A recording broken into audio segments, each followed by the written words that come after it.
எட்டி பெரிய பொண்ணு, இதுக்கு முன்னாடி அவ்வளவு பேயும் ஹோட்டலில் வேலை செஞ்சுருக்குமோ? ஆமாம் இழிச்ச வச்சு அதுவே செய்கிற வேலையெல்லாம் பார்த்தா அப்படி தான் தெரியுது. எட்டி பெரிய பொண்ணு, நான் பசிக்குன்னு சொன்னேன்ட்டா இப்படி கிடந்து எனக்காக சமைக்குது. இங்கே பாருமா, ரொம்ப பெருமைப்பட்டுக்காத. இப்போ நல்லா திருப்தியாக உன்னைய சாப்பிட வச்சுட்டு அதுக்கப்புறம் அது உன்னைய திருப்தியாக சாப்பிடும். அதுக்கு தான் உனக்காண்டி மாங்குன்னு அவ்வளோ வேலை செய்யுது. ஐயோ, இப்படின்னு தெரிஞ்சிருந்தா நான் பசிக்குன்னு சொல்லியே இருக்க முடியேன்னு. அந்த பியாய்க்கு என்ன கோபம் வருது?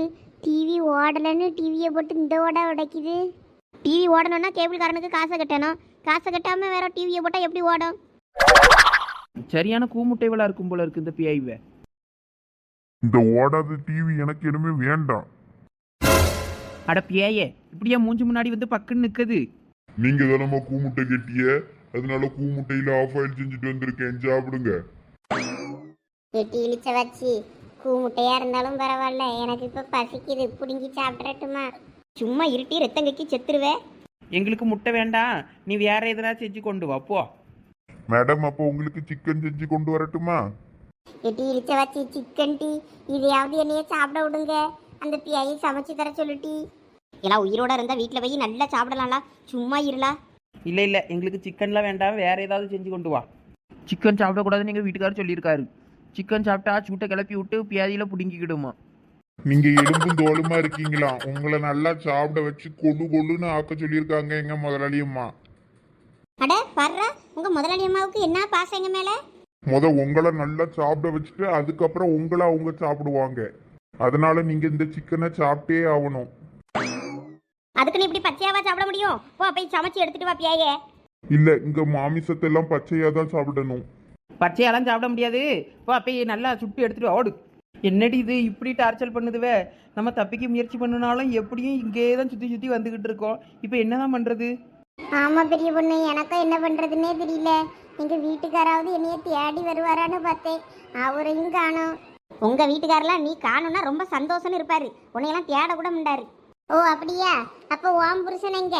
உன்னைய தேடி ஒருத்தனும் வரல? அவருலாம் நீ தேடி வர மாட்டாரு, அவர் ஊர்ல இல்ல. அதனால அவருக்கு என்ன விஷயம் தெரியாதா இருக்கும். ஏட்டி பெரிய பொண்ணு, உங்க வீட்டுக்காராவது வருவாராட்டி? அவரு தேடி வந்தாலும் எங்கள் மாமியார் விடாது. அந்தளவு போய் சாப்பிட்டோம் எந்தாலையும் உனக்கு வேற கல்யாணம் பண்ணி வைக்கணும், நல்லா சந்தோஷமா இருப்பாவே எல்லாரும். என்னடா ரெண்டு பேரும் இப்படி வாயை பிளக்குறிய? என்னடா என்னமோ ஊமை பாச பேசுற பிள்ளை மாதிரி பேபே பேபங்கா? ஏட்டி பெரிய பொண்ணு பின்னாடி பியாயி. என்னது பியாயா? எங்க ஆளு சிக்கன் கொண்டு வந்து கொடுத்தா சாப்பிட மாட்டேன்னு சொன்னியலாமே.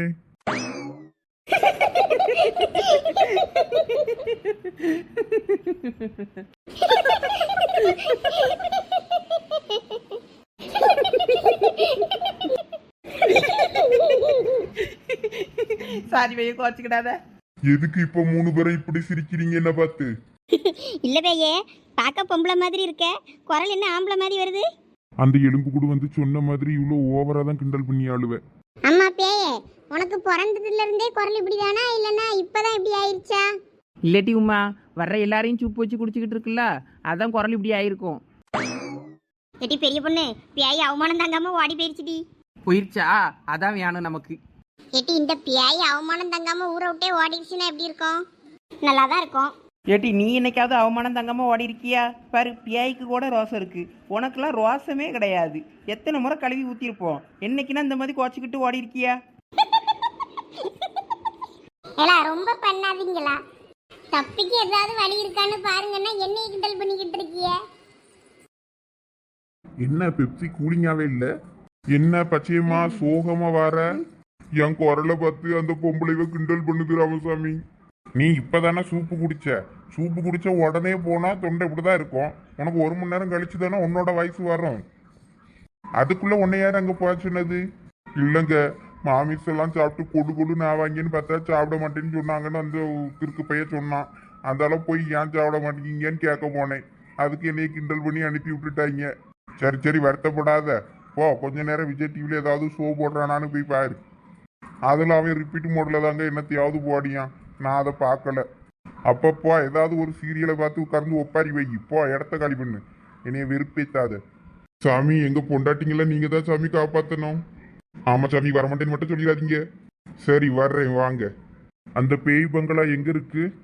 எங்க ஊருக்கு கடைசியில இருக்கு சாமி. இன்னைக்கு பௌர்ணமின்றதுனால பேயோட ஆட்டம் கொஞ்சம் அதிகமா தான் இருக்கும். சரி வாங்க. உங்களை தான் சாமி மழை போல நம்பி இருக்கோம். 3 பேர் இருக்காங்க, எப்படியாயின்னு காப்பாத்தணும். நேரம் ஆயிட்டே இருக்கக்கோ, இன்னும் இந்த பயல்களை காணுமே, சாமியாரை கூப்பிட போனோம்ல. ஆமாக்கோ, இன்னும் காணுமே, விடியதுக்குள்ள இவ்வளோ காப்பாத்தி ஆகணுமே. அது வரைக்கும் அந்த பியாய்வை அவ்வளோ உயிரோட வச்சிருக்கணும்ல. கொழுப்படுத்து பேர் கழுவு பாருங்க. சரித்த நீங்க கோவப்படாதீங்க, அதெல்லாம் ஒன்றும் ஆகாது.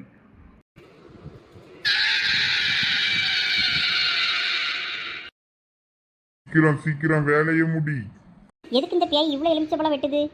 ஊறுகாய் போடுறதுக்கா இருக்கும். இன்னைக்கு இடிச்ச வச்சு திடீர்னு பைத்தியம் மாதிரி பண்ணுது. நல்லா தானே எலுமிச்சப்பழத்தை வெட்டிக்கிட்டு இருந்துச்சு இந்த பியாய். இல்லை அதை கோவப்படுத்துகிற மாதிரி எதுவும் பண்ணாதீங்களா, வாங்க போயிடுவோம். வேற கோவத்தில் குத்தி குத்தி போட்டுற போகுது.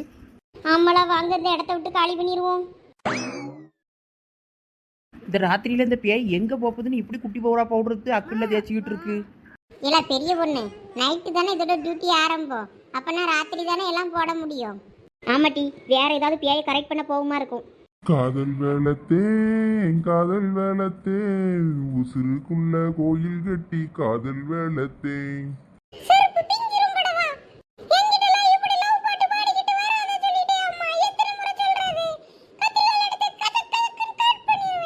பாவம் டி, அந்த பியாயோட லவ் அந்த பியாய் ஏத்துக்கிட மாட்டேங்குது.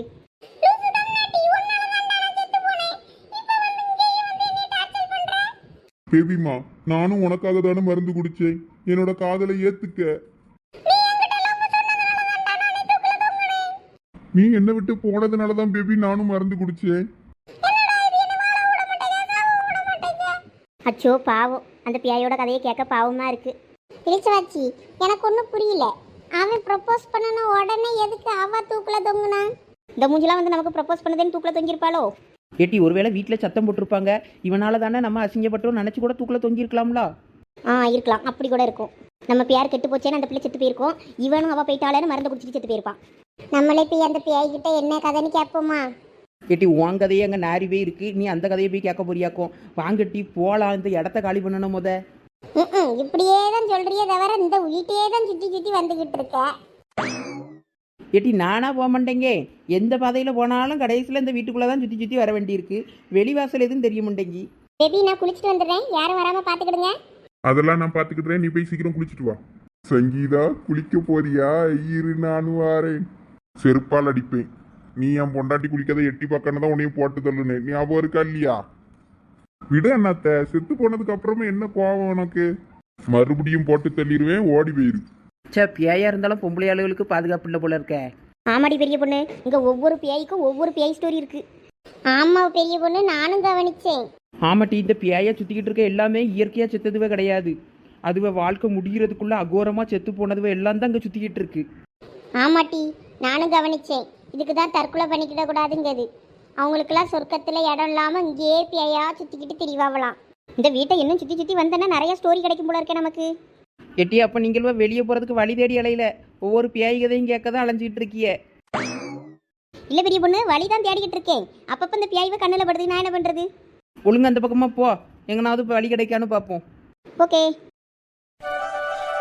மச்சான், எங்களெல்லாம் விட்டுட்டு ஒத்தையில நீ மட்டும் சரக்கு அடிச்சுக்கிட்டு இருக்க. ஆமா, வேற என்ன? அங்க ஒருத்தையும் செத்தப்புறமும் ஆவியா உட்கார்ந்து அவன் ஆளு கூட பேசிக்கிட்டு இருக்கான். நீ சும்மா வெட்டியா லேப்டாப்பை நோண்டிக்கிட்டு இருக்க. அங்க ஒருத்தையும் சீடியை எதுக்கு கொளுத்துறானே தெரியல கொளுத்திக்கிட்டு இருக்கான். எனக்கு கம்பெனி தர ஆள் இல்லை, அதான் எனக்கு நான் கம்பெனி கொடுத்துக்கிட்டுறேன். நீ நடத்து. ஏன் சாமி நீங்க இந்த சுடுகாட்டுல வந்து யாகம் பண்ணிக்கிட்டு இருக்கிய? நடுராத்திரி நாங்க இங்க வந்து யாகம் பண்றதுனாலதான் எங்களுக்கு பேயை கண்ட்ரோல் பண்ற சக்தி கிடைக்குது தம்பி. இந்த நேரத்துல இங்க பேயோட நடமாட்டம் அதிகமா இருக்கும், வேகமா நடங்க.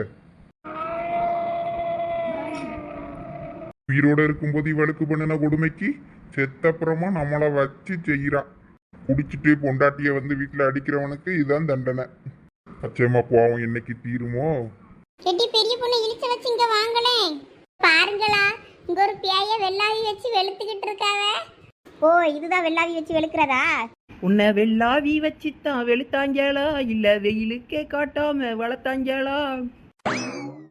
ஓ, நீங்க தான் அந்த 3 பேரா? எல்லாரும் வந்து சொன்னாங்க அந்த 3 பேரை நல்லா கிண்டல் பண்ணியாவேன்னு. இப்பதான் தெரியுது நீங்க நல்லாவே கிண்டல் பண்றீங்க. Thank you thank you thank you. சரி சொல்லு வெள்ளாவி மண்டை, நீ எப்படி செத்தா? அதை அம்மா கேக்கா உயிரோட இருக்கும்போது குடிச்சு குடிச்சு அவளை டார்ச்சல் பண்ணி அந்த ஆளை செத்ததுக்கு அப்புறம் அவ இப்ப என்னைய வச்சு டார்ச்சல் பண்ணியா. அவளுக்கு என் மேல கோபம் வரும்போதெல்லாம் இந்த மாதிரி குதிக்க வச்சிருவா என்னைய. அச்சோ பாவம். உங்க பொண்டாட்டி யாரு? அப்பவே உங்ககிட்ட வந்து பேச வந்ததுக்கு ஆம்பளை ஓரல்னு கிண்டல் பண்ணி அனுப்புனியாலே அந்த பச்சையம்மா தான். ஓ, அந்த கிரீன் லேடி உங்க பொண்டாட்டி தானா? ஏன் பியாயே, அவங்களுக்கு பிறந்ததுல இருந்தே இப்படி ஆம்பளை வயசு தானா இல்ல இப்பதான் இப்படி ஆம்பளை வயசு ஆயிட்டா? நான் அப்பவே கேட்டேன், பதில் சொல்லாம வந்துருச்சு. அதான் உங்ககிட்ட கேட்கேன். அவ என்னை இப்படி சூப்பு வச்சு குடிக்கும் போதெல்லாம் 1 மணி நேரம் ஆம்பளை வயசாதாமா இருக்கும், கொஞ்சம் கழிச்சு சரியாயிரும். அதுக்கப்புறமா அவளுக்கு அவளோட வயசு வந்துடும். ஓஹோ அப்படியா கதை?